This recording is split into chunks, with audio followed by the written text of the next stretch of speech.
नमस्कार विद्यार्थी मित्रांनो. मित्रांनो, आपण जेव्हा स्पर्धा परीक्षेचा अभ्यास करत असतो, म्हणजे सेंट्रल गव्हर्नमेंट असो किंवा स्टेट गव्हर्नमेंट, आपण जेव्हा स्पर्धा परीक्षेचा अभ्यास करत असतो त्यामध्ये इंग्रजी विषय हा टाळून चालत नाही. इंग्रजी विषयाला बरोबर हाताळणे गरजेचे असते. का? कारण की इंग्रजी विषयावर येणारे टॉपिक्स हे थोडे अवघड असतात. बघा, प्रॉपरली क्वेश्चन जर बघितला तर तो सोपा असतो. प्रॉपरली जो क्वेश्चन असतो, दिलेला क्वेश्चन असतो तो सोपी असतो. परंतु त्यामध्ये टॅकल करणारी गोष्ट ही थोडी कठीण होऊन जाते. त्यामध्ये जे आपल्याला प्रॉपरली शोधायचं आहे किंवा जे प्रॉपरली दिलं असेल ते जर प्रॉपरली आपल्याला टॅकल होत नसेल ना, तर ती गोष्ट अवघड होऊन जाते. आणि हे फक्त इंग्रजी व्याकरणासाठीच नाही, तर तुम्ही महाराष्ट्रातली एक्झाम जर प्रिपरेशन करत असाल तर मराठी व्याकरण असो, गणित बुद्धिमत्ता चाचणी असो, त्यानंतर जर तुम्ही सेंट्रल गव्हर्नमेंटचाही अभ्यास करत असाल त्यामध्ये जर इंग्रजी व्याकरण असो, त्यानंतर गणित बुद्धिमत्ता असो किंवा जीकेई असो, ठीक आहे, जोपर्यंत तुम्ही त्याचं बरोबर व्याकरणाचं किंवा ॲनालिसिस करत नाही, एखाद्या व्याकरणाचं असो किंवा एखाद्या जुन्या क्वेश्चन पेपरचं जेव्हा आपण बरोबर ॲनालिसिस करत नाही, तोपर्यंत त्याचं बरोबर गेस काढणे आपल्याला कठीण होऊन जातं. म्हणजे ते बरोबर काय येईल, उत्तर काय येईल हे गेस काढणं कठीण होऊन जातं. परंतु जर एखाद्या गोष्टीची बरोबर प्रॅक्टिस केली ना, एखाद्या गोष्टीवर निरंतर सराव केला, तर ती गोष्ट कितीही कठीण असली तरी ती सोपी होऊन जाते. ठीक आहे, मी म्हणजे माझ्या नेहमीच्या व्हिडिओमध्ये एकच गोष्ट सांगतो की जास्तीत जास्त सराव करा. काय करा? जास्तीत जास्त सराव करा. आणि सराव करण्यासाठी, बघा, सराव करण्यासाठी आपल्याला पूर्ण गोष्टी शिकण्याची गरज नाही. ठीक आहे, आपल्याला पूर्ण गोष्टी शिकण्याची गरज नाही. आपल्याला इंग्रजी व्याकरण कशासाठी शिकायचं आहे? आपल्याला इंग्रजी व्याकरण आपल्याला इंग्रजी व्याकरण शिकायचं आहे फक्त पेपरपुरतं. आपला पेपर निघाला पाहिजे, आपली पोस्ट पक्की झाली पाहिजे, बस तेवढ्यापुरतं आपल्याला इंग्रजी व्याकरण सध्या तरी शिकणं गरजेचं आहे. आपल्याला संपूर्ण इंग्रजी व्याकरण शिकण्याची गरज नाही. जर संपूर्ण इंग्रजी व्याकरण शिकायचं असेल तर आपण त्यामध्ये वेगळी PhD करू. परंतु सध्या तरी आपल्याला इंग्रजी व्याकरण हे फक्त पेपरपुरतं शिकणं गरजेचं आहे. आणि पेपरपुरतं शिकण्यासाठी आपल्याला प्रत्येक टॉपिकला डिटेलमध्ये घेण्याची गरज नाही. प्रत्येक टॉपिकला डिटेलमध्ये शिकण्याची गरज नाही. जेवढं पेपरमध्ये विचारलं जातं किंवा जेवढ्यावर पेपरमध्ये मोस्टली बेस असतो पेपर, तेवढं आपल्याला शिकणं गरजेचं आहे. आणि ते शिकण्यासाठी आपल्याला इंग्रजी व्याकरणाचे प्रॉपरली प्रॅक्टिस होण्यासाठी, त्याचे छोटे छोटे फॉर्म्युले म्हणा किंवा रूल्स म्हणा, तुम्ही काहीही म्हणा, ते लक्षात ठेवणं गरजेचं आहे. ठीक आहे, ते म्हणजे 10 रूल्स असो, कितीही रूल्स असो, ते आपल्याला प्रॉपरली लक्षात ठेवणं गरजेचं आहे आणि त्यावर प्रॅक्टिस करणं गरजेचं आहे. ते जर प्रॅक्टिस आपली जमली तर आपला इंग्रजी व्याकरणाचा पेपर अत्यंत सोपा होऊन जातो. बघा, इंग्रजी व्याकरणाला जर मी 2 पार्टमध्ये डिवाइड केलं तर मला व्होकॅब्युलरी लक्षात ठेवणं गरजेचं आहे, सोबतच मला ग्रामर लक्षात ठेवणं गरजेचं आहे. ग्रामरला मला अधिक चांगलं करणं गरजेचं आहे. व्होकॅब्युलरी हा पाठांतराचा विषय आहे. व्होकॅब्युलरीला मॅक्सिमम टाइम वाचावं लागतं, परंतु ग्रामर हा पाठांतरापेक्षा तो लक्षात ठेवण्याचा, म्हणजे त्याच्यावर प्रॅक्टिस करण्याचा विषय येतो. काय तो? तर त्याच्यावर जेवढी जास्त सराव होईल, त्याच्यावर जेवढा जास्त प्रॅक्टिस होईल, त्याचा विषय तो ग्रामर बनून जातो. आणि तो करण्यासाठी आपल्याला पूर्ण डिटेल ग्रामर घेऊन बसण्याची गरज नाही. आपल्याला काही फॉर्म्युले आपल्या बाजूला, म्हणजे आपल्या एका साईडला जर फॉर्म्युले लिहून असतील तर आपण कितीही मोठं एक्झाम्पल आलं तरी ते इझिली सॉल्व्ह करू शकतो, इझिली टॅकल करू शकतो. म्हणून आजचा जो आपला टॉपिक बेस आहे तो इंग्रजी व्याकरणातील क्वेश्चन टॅग्सवर आहे. क्वेश्चन टॅग आपण पूर्ण डिटेलमध्ये आपल्याला बघण्याची गरज नाही. आपल्याला पेपरपुरते, म्हणजे तुम्ही सेंट्रल गव्हर्नमेंटचा करत असो किंवा स्टेट गव्हर्नमेंटचा करत असो, कोणत्याही पेपरपुरते लागणारे सर्व रूल्स यामध्ये घेतलेले आहे. म्हणजे हे रूल्स जर तुम्ही फॉलो केले तर तुम्ही सेंट्रल गव्हर्नमेंटच्या कोणत्याही एक्झामची प्रिपरेशन करताना इंग्रजी व्याकरण लगेच टॅकल करू शकता. इंग्रजी व्याकरणामधील क्वेश्चन टॅग लगेच टॅकल करू शकता. सोबतच स्टेट गव्हर्नमेंटचा जर तुम्ही अभ्यास करत असाल, स्टेट गव्हर्नमेंट एक्झामचा जर तुम्ही अभ्यास करत असाल, तर त्यामध्ये येणारे इंग्रजी व्याकरणामधील क्वेश्चन टॅग हे तुम्ही लगेच टॅकल करू शकता किंवा लगेच सोडवू शकता. त्यासाठी काय करणं गरजेचं आहे? तर त्यासाठी या पूर्ण लेक्चरमध्ये दिलेले जे थंब रूल्स आहेत ते लक्षात ठेवणं गरजेचे आहे. ते रूल्स जर तुम्ही केले प्रॉपरली तर तुम्हाला कोणताही क्वेश्चन इझिली टॅकल करता येतो. त्यामुळे चला, आजचं थोडंसं भाषण संपवून आजच्या लेक्चरला सुरुवात करूया. आणि आजचा जो आपला विषय आहे तो आहे क्वेश्चन टॅग. ठीक आहे, आता क्वेश्चन टॅग याच्या नावामध्येच तुम्हाला लक्षात येईल की क्वेश्चन दिलेला आहे. ठीक आहे, क्वेश्चन टॅगमध्ये काय दिलेलं आहे? क्वेश्चन दिलेला आहे. आणि टॅग दिलेला आहे म्हणजे काय? ते एक चिन्ह सुद्धा दिलेलं आहे. ठीक आहे, क्वेश्चन दिलेला आहे, एक चिन्ह सुद्धा दिलेलं आहे. आता तो क्वेश्चन WH टाईपने नसेल, ठीक आहे, प्रत्येक क्वेश्चन WH टाईपने नसेल, ठीक आहे, तरी चालतं. परंतु तो क्वेश्चन वेगळ्या पद्धतीने जरी विचारला असेल तर तो क्वेश्चन विचारलेला आहे. तो काय विचारलेला आहे? तो क्वेश्चन विचारलेला आहे. आणि शेवटी प्रश्नार्थक चिन्ह किंवा क्वेश्चन टॅग हा दिलेलाच आहे. ठीक आहे, त्यालाच आपण क्वेश्चन टॅग असं म्हणतो. ठीक आहे, तर यामध्ये काय दिलेलं असेल? एक क्वेश्चन दिलेला असेल. आता त्या क्वेश्चन आणि म्हणजे काय, क्वेश्चनचे 2 पार्ट जे केलेले आहे, एक कॉमा नंतरचा एक पार्ट ज्याला क्वेश्चन टॅग जोडून आहे आणि एक आधीचा पार्ट, हा पार्ट बरोबर टॅकल करणं आपल्याला गरजेचं आहे. हा पार्ट बरोबर समजून घेणं गरजेचं आहे, कारण की पहिल्या पार्टवर दुसरा पार्ट डिपेंड आहे आणि दुसऱ्या पार्टवर पहिला पार्ट डिपेंड आहे. आता तो कसा आहे, तो काय आहे, हे पुढे बघूया. बघा, पहिला जो रूल आपला पडतो तो आहे की if the sentence is a positive question tag will be negative. हे बघा, जर सेंटेन्स हे पॉझिटिव्ह असेल तर काय होईल? क्वेश्चन टॅग काय होईल? निगेटिव्ह.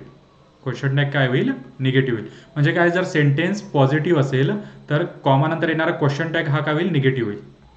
कॉमानंतर येणारा क्वेश्चन टॅग हा काय होईल निगेटिव्ह होईल. आणि if the sentence is negative, sentence काय निगेटिव्ह असेल तर क्वेश्चन टॅग कसा येईल पॉझिटिव्ह होईल. म्हणजे सेंटेन्स जर निगेटिव्ह असेल तर कॉमानंतर येणारा क्वेश्चन टॅग हा काय होईल पॉझिटिव्ह होईल. हा काय होईल पॉझिटिव्ह होईल. म्हणून if the sentence is a positive, first याच्यात दिलेला आहे if the sentence is a positive question tag will be negative. म्हणून इथे दिलेलं आहे बघा, ही has a work in the office. He has a work in the office इथे दिलेला आहे, इथे कॉमा आलेला आहे. इथे काय आलेला आहे कॉमा आलेला आहे. परंतु हे पॉझिटिव्ह वाक्य आहे मित्रांनो. इथे कुठे नॉटचा उपयोग केलेला आहे का नाही, इथे नकारात्मक शब्दांचा उपयोग केलेला आहे का नाही. म्हणून हे काय झालं पॉझिटिव्ह वाक्य झालं. म्हणून इथे काय दिलेलं आहे इथे हॅझंट घेतलेला आहे. म्हणजे हॅज नॉट, हॅझंटचा अर्थ काय होतो हॅज आणि नॉट, हॅज नॉट आणि त्याच्यानंतर काय घेतलेलं आहे ही आणि क्वेश्चन टॅग. इथे ही घेतलेलं आहे हॅझंट ही. ठीक आहे, तर he has a work in the office hasn't he. इथे हॅझंट ही घेतलेला आहे. तर मग इथे पॉझिटिव्ह प्रश्न म्हणजे पॉझिटिव्ह सेंटेन्स झालेला आहे. त्यामुळे इथे काय आलेलं आहे इथे निगेटिव्ह आलेलं आहे. इथे काय आलेलं आहे निगेटिव्ह. म्हणजे जर इकडे पॉझिटिव्ह असेल तर तुम्हाला इकडे निगेटिव्ह घ्यावं लागेल आणि जर इकडे पॉझिटिव्ह असेल तर तुम्हाला इकडे निगेटिव्ह असावं लागेल. ठीक आहे, तर पॉझिटिव्हचं निगेटिव्ह, निगेटिव्हचं पॉझिटिव्ह याप्रमाणे तुम्हाला लक्षात ठेवावं लागेल. म्हणून पहिला थंब रूल काय सांगतो आपला की if the sentence is positive question tag will be negative. ठीक आहे, सेंटेन्स जर पॉझिटिव्ह असेल तर क्वेश्चन टॅग कसा होईल निगेटिव्ह होईल. सेंटेन्स पॉझिटिव्ह असेल तर क्वेश्चन टॅग कसा होईल निगेटिव्ह होईल. आणि दुसरा काय सांगतो जर सेंटेन्स निगेटिव्ह असेल तर क्वेश्चन टॅग कसा होईल पॉझिटिव्ह होईल. सेंटेन्स काय असेल निगेटिव्ह असेल तर क्वेश्चन टॅग कसा होईल पॉझिटिव्ह होईल. म्हणून इथे एक्झाम्पल दिलेलं आहे बघा, friends did not invite me for the party did they. इथे डिड घेतलेला आहे आणि इथे नॉट लावलेला आहे. ठीक, क्रियापदासोबत नॉट आलेलाच आहे. आणि इथे एक सेंटेन्स काय झालेलं आहे निगेटिव्ह सेंटेन्स झालेला आहे. हे काय झालेलं आहे निगेटिव्ह सेंटेन्स झालेला आहे कारण की नॉट नकारात्मक शब्दांचा त्यामध्ये वापर झालेला आहे. ठीक आहे, निगेटिव्ह सेंटेन्स आपण कशाला म्हणतो ज्यामध्ये नकारात्मक शब्दांचा वापर झालेला असेल. मग नो असो, नेवर असो, नॉट असो, कोणतेही नकारात्मक शब्द असेल तर त्यांचा वापर जर झाला असेल तर त्याला आपण काय म्हणतो त्याला आपण निगेटिव्ह सेंटेन्स म्हणतो. ठीक आहे, त्याला काय म्हणतो त्याला आपण निगेटिव्ह सेंटेन्स म्हणतो. म्हणून जर इथे निगेटिव्ह सेंटेन्स असेल तर पुढच्या याच्यात आपल्याला काय घ्यायचं इथे पॉझिटिव्ह सेंटेन्स घ्यायचा आहे. इथे काय घ्यायचं आहे हे पॉझिटिव्ह सेंटेन्स घ्यायचा आहे. म्हणून इथे काय दिलेलं आहे friends did not invite me for the party आणि इथे काय दिलेलं आहे डिड दे. डिड दे, आता दे कशासाठी वापरलं इथे फ्रेंड्स घेतला आहे म्हणून. ते फ्रेंड्स घेतला आहे ना, अनेकवचनी शब्द आहे म्हणून इथे काय वापरलेलं आहे दे वापरलेला आहे. फ्रेंड्स डिड नॉट इथे आणि हे निगेटिव्ह सेंटेन्स असल्याच्याने इथे काय घेतलेलं आहे इथे घेतलेलं आहे पॉझिटिव्ह. इथे काय घेतलेलं आहे इथे घेतलेलं आहे पॉझिटिव्ह. कारण आणि पहिल्या थंब रूलमध्ये काय होतं तर जर सेंटेन्स पॉझिटिव्ह असेल तर प्रश्नार्थक चिन्हाला जे जोडून येणारं वाक्य आहे, प्रश्नार्थक चिन्हाला जे जोडून येणारं वाक्य आहे ते काय असेल निगेटिव्ह असेल. परंतु जर सेंटेन्स हे निगेटिव्ह असेल तर म्हणजे आधीचं कॉमाच्या आधीचं सेंटेन्स जर निगेटिव्ह असेल तर प्रश्नार्थक चिन्हाला जोडून येणारं वाक्य हे काय ठरेल हे पॉझिटिव्ह वाक्य ठरेल. काय ठरेल हे पॉझिटिव्ह वाक्य ठरेल. पुढचा नियम बघूया बघा, if the sentence begin with this आणि दॅट. दिस आणि दॅट असेल तर काय येईल इट येईल. दिस आणि दॅट जर शब्दाच्या म्हणजे आपल्या वाक्याच्या सुरुवातीला असेल तर क्वेश्चन टॅग सोबत काय येईल इट येईल. आणि सोबत जर दिस आणि दोस असेल तर काय येईल दे येईल. दिस आणि दो असेल तर काय येईल दे येईल. म्हणून बघा इथे थंब रूल काय म्हणतो आपला, if the sentence begin with this that, this or that म्हणजे दिसने सुद्धा सुरू होऊ शकतं किंवा दॅटने सुद्धा सुरू होत असेल तर use the pronoun it. Pronoun काय यूज करायचा आहे इट यूज करायचा इन क्वेश्चन टॅग. ठीक आहे, प्रोनाउन काय यूज करायचं आहे इट यूज करायचं आहे क्वेश्चन टॅग. म्हणजे दिस किंवा दॅटने सुरू होत असेल तर आपल्याला काय यूज करायचं आहे इट यूज करायचा आहे. आपल्याला काय यूज करायचं आहे इट यूज करायचा आहे. आणि जर सेंटेन्स दिस किंवा दोजने सुरू होत असेल, दिस किंवा दोजने सुरू होत असेल तर आपल्याला काय यूज करायचं आहे दे यूज करायचं आहे. आपल्याला काय यूज करायचं आहे दे यूज करायचं आहे. म्हणून इथे बघा हे दिलेलं आहे एक्झाम्पल दिलेलं आहे, that was the most difficult question wasn't it. बघा आपला पहिला रूल काय म्हणत होता की पॉझिटिव्ह असेल तर निगेटिव्ह, निगेटिव्ह असेल तर पॉझिटिव्ह. म्हणून हे पॉझिटिव्ह सेंटेन्स आहे म्हणून इकडे काय घेतलं आपण इकडे आपण घेतलेलं आहे निगेटिव्ह. इथे काय घेतलेलं आहे निगेटिव्ह घेतलेलं आहे. इथे वॉज नॉट आलेला आहे म्हणजे वॉजंट आलेला आहे. ठीक आहे, आणि इथे काय घेतलेलं आहे दॅट वॉज घेतलेला आहे. तर इथे वॉज आलेला आहे म्हणजे जो आपलं क्रियापद असेल जे आपलं वर्ब असेल ते इथे घेतलेलंच आहे आपण. ठीक आहे, वॉजंट आलेला आहे कारण की वॉजचं आपल्याला काय करायचं आहे इकडे निगेटिव्हमध्ये करायचं आहे. आणि दॅट आहे, दॅटच्या जागी आपल्याला काय घ्यायचं आहे इट घ्यायचं आहे. दॅटच्या जागी काय घ्यायचं आहे इट घ्यायचं आहे. तर आपण तो घेतलेला आहे म्हणजे आपलं वाक्य काय ठरलं बरोबर ठरलं. तर that was the most difficult question, इथे वॉज आला आहे त्यामुळे आपल्याला इकडे काय करायचं आहे निगेटिव्ह करायचं आहे. इकडे काय करायचं आहे निगेटिव्ह करायचं आहे. त्यामुळे आपल्याला इथे काय घेतलं इथे वॉजंट घेतलं आणि दॅटच्या जागी काय घेतलं इट घेतलं. दॅटच्या जागी काय घेतलं आपण इट घेतलं. त्यानंतर जे थंब रूल होता आपला तो होता, if the sentence begin with these आणि दोज. काय सेंटेन्स जर दीज आणि दोजने सुरू होत असेल तर आपल्याला काय प्रोनाउन यूज करायचं आहे दे यूज करायचं आहे. म्हणून इथे दीजने सुरू होत आहे म्हणून आपण प्रोनाउन काय यूज केलेलं आहे दे यूज केलेलं आहे. दीजने सुरू होत आहे म्हणून दे. आणि हे ऑलरेडी निगेटिव्ह होता. काय होतं, हे already negative, are not already negative होतं ना, म्हणून त्यामुळे इथे काय घेतलेलं आहे, इथे इकडचं वाक्य हे पॉझिटिव्ह घेतलेलं आहे. इकडचं वाक्य काय घेतलेलं आहे, पॉझिटिव्ह घेतलेलं आहे.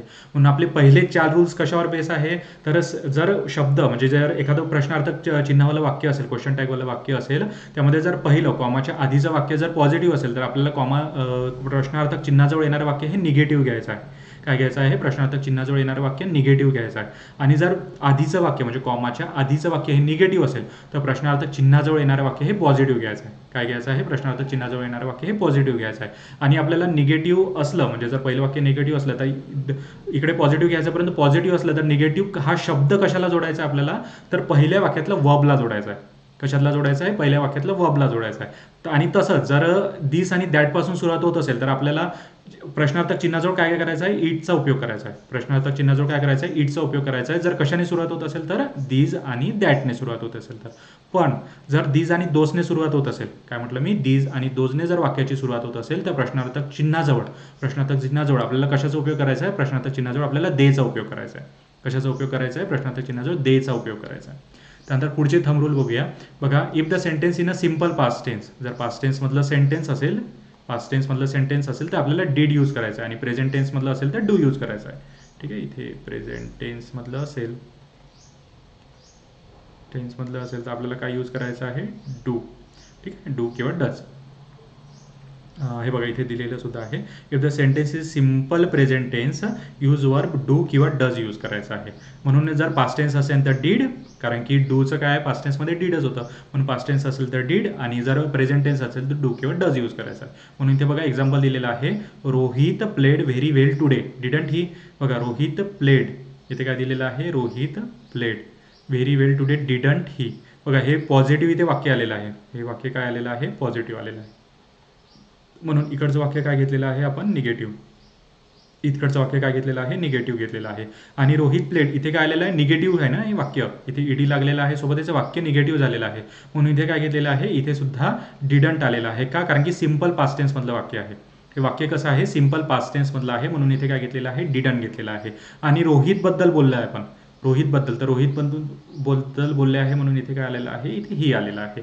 जर इथे रोहितच्या ऐवजी रीना असती, ठीक आहे, रोहितच्या ऐवजी जर आपण एखाद्या मुलीचं नाव घेतलं असतं, नाव घेतलं असतं तर इथे काय आलं असतं, इथे शी आलं असतं. इथे काय आलं असतं, शी आलं असतं. म्हणून इथे काय घेतलेलं आहे, रोहित घेतलेला आहे, म्हणून इथे आलेला आहे ही, कारण की इथे पुरुषवाचकसाठी यूज केलेलं आहे, पुरुषवाचकसाठी ते यूज केलेलं आहे. म्हणून रोहित प्लेड व्हेरी वेल टुडे. ओके, इथे पॉझिटिव्ह घेतलेलं आहे, त्यामुळे इथे निगेटिव्ह घेतलेलं आहे. आणि इथे पास्ट टेन्समध्ये आहे, म्हणून इथे डीडचा उपयोग केलेला आहे. तेच जर प्रेझेंट टेन्समध्ये असतं, सिम्पल प्रेझेंट टेन्समध्ये असतं तर कसं एक्झाम्पल आलं असतं, Rahul gets up early in the morning doesn't she. Okay, Rahul gets up, इथे बघा गेट्सचा उपयोग झालेला आहे, म्हणून इथे डझंट घेतलेला आहे. ठीक आहे, इथे जर फक्त गेट असतं, एस नसता तर इथे आपण डूचा उपयोग केला असता. ठीक आहे, डोंट घेतलं असतं, परंतु इथे काय गेटचा उपयोग झालेला आहे, म्हणून इथे काय आलेलं आहे, डझंट आलेला आहे. आणि इथे राहुल घेतलेला आहे, सॉरी इथे थोडं चेंज झालेलं आहे, ॲक्च्युली इथे रीना घ्यायचं होतं. ठीक आहे, तर रीना घेतलेला आहे, म्हणून इथे शीचा उपयोग झालेला आहे. ठीक आहे, इथे राहुलसाठी आपण हिचा उपयोग करतो, तसं रीनासाठी आपण कशाचा उपयोग करू, शीचा, कारण की ते एक स्त्रीलिंगी शब्दांसाठी आपण स्त्रीलिंगी शब्दांचाच उपयोग करू. ठीक आहे, त्यामुळे इथे Reena gets up early in the morning doesn't she. ठीक आहे, Reena gets up early in the morning doesn't she घेतलेला आहे. आणि इथे गेट्स आला आहे, म्हणून इथे डझंट आलेलं आहे. आणि हे जे आहे म्हणजे Rahul gets up early in the morning हे सिम्पल प्रेझेंट टेन्समध्ये आहे. म्हणून आपण कशाचा उपयोग केलेला आहे, आपण डू आणि डजचा उपयोग केलेला आहे.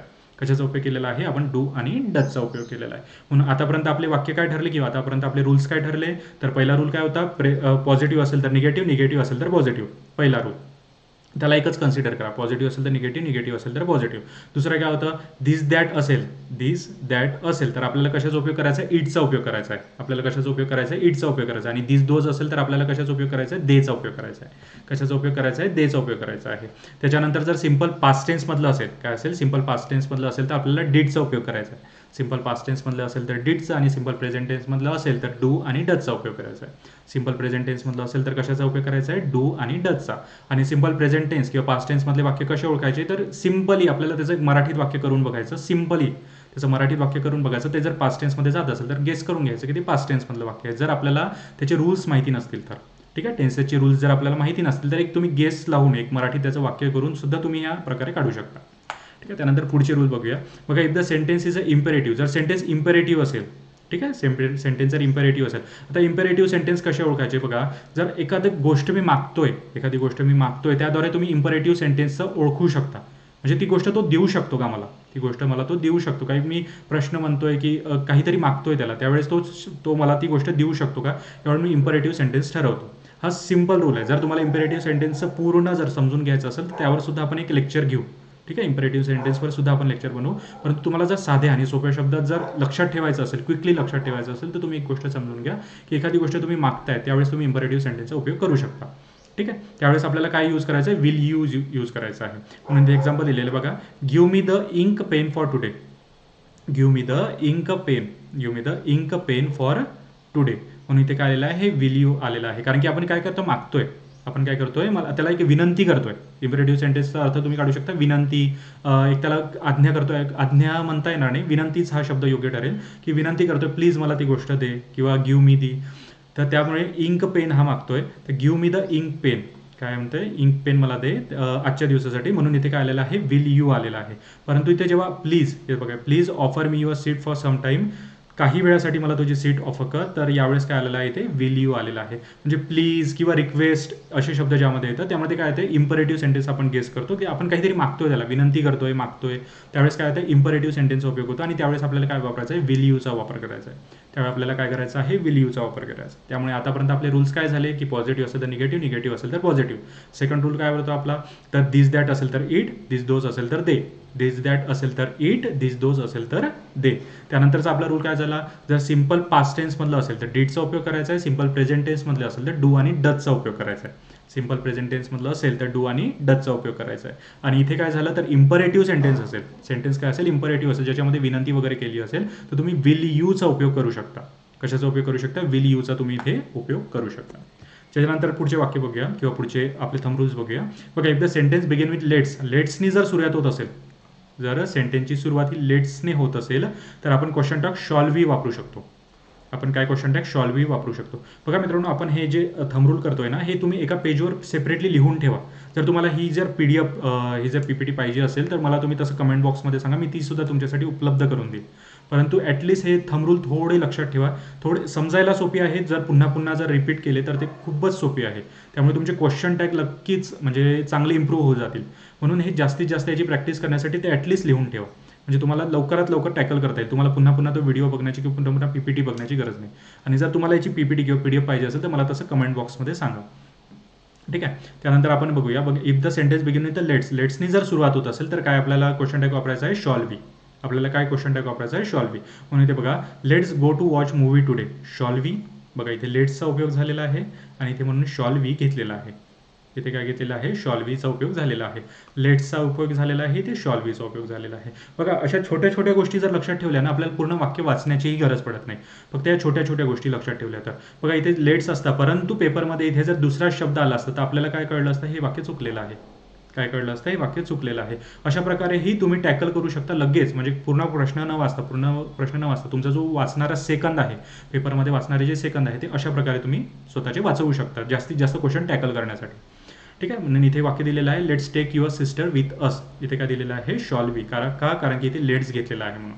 इथे काय घेतलेलं आहे, लेट्स घेतलेला आहे म्हणून इथे शॉल बीचा उपयोग झालेला आहे. पुढचा थंब रूल बघूया. If the sentence begin with the there, देअरनी जर सुरुवात होत असेल, तर आपल्याला तोच शब्द पुन्हा वापरावा लागेल. ठीक आहे, क्वेश्चन टॅग म्हणून तोच शब्द आपल्याला वापरावा लागेल.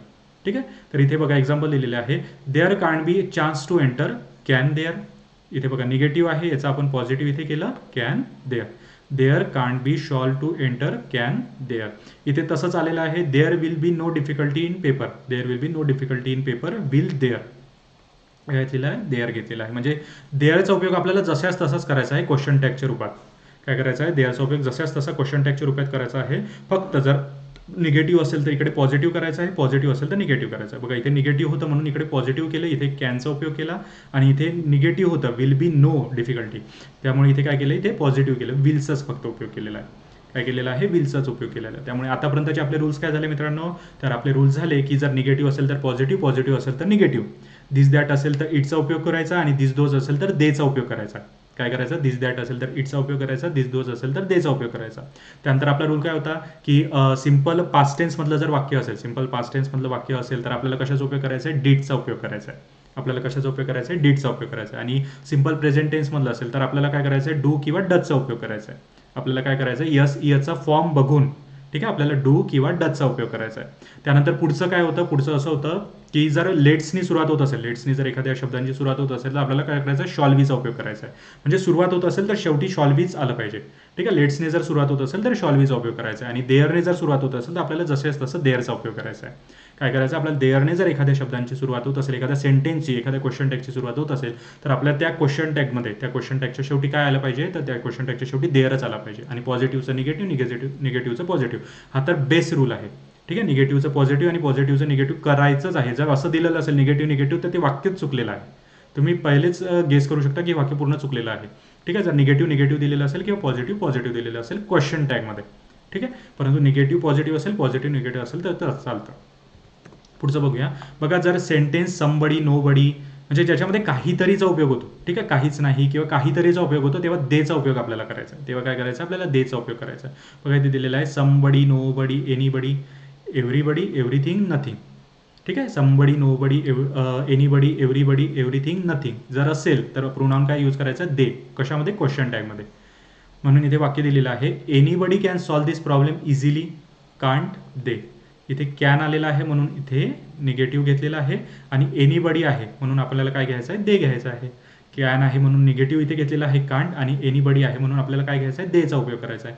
त्यानंतर एव्हरीबडी इथे दिलेला आहे आणि इथे काय दिलेलं आहे, दे दिलेला आहे. एव्हरीबडी दिलेला आहे म्हणून इथे काय घेतलेलं आहे, दे घेतलेलं आहे. आणि इथे आर आलेला आहे, इथे काय आलेला आहे, आर आलेला आहे म्हणून आपल्याला इथे कशाचा उपयोग करायचा, आर एनचा उपयोग करायचा आहे. का उपयोग आपल्याला करायचा आहे, कारण इकडे पॉझिटिव्ह असेल तर आपल्याला इकडे निगेटिव्हचा उपयोग करायचाच आहे. आणि इथे एक गोष्ट नेहमी लक्षात ठेवा मित्रांनो, आर किंवा एम जर असेल तरी तुम्हाला एमनचा उपयोग नाही करायचा, इथे आर एनचाच उपयोग करायचा आहे. ठीक आहे, तुम्ही असं लिहू नाही शकत, असं तुम्हाला न लिहिताही याचा उपयोग करायचा आहे. ठीक आहे, तुम्ही AMNT हे वाक्यच, हे शब्दच चुकीचा ठरतो म्हणून तुम्हाला याचा उपयोग न करता तुम्हाला आर एनचाच उपयोग करायचा आहे. कधी, जर इथे एम असेल तर, एम असेल तर. परंतु इथे जर आर असेल तर तुम्हाला आर एनचा उपयोग करायचा आहे. म्हणून anybody can solve this problem easily, can't they.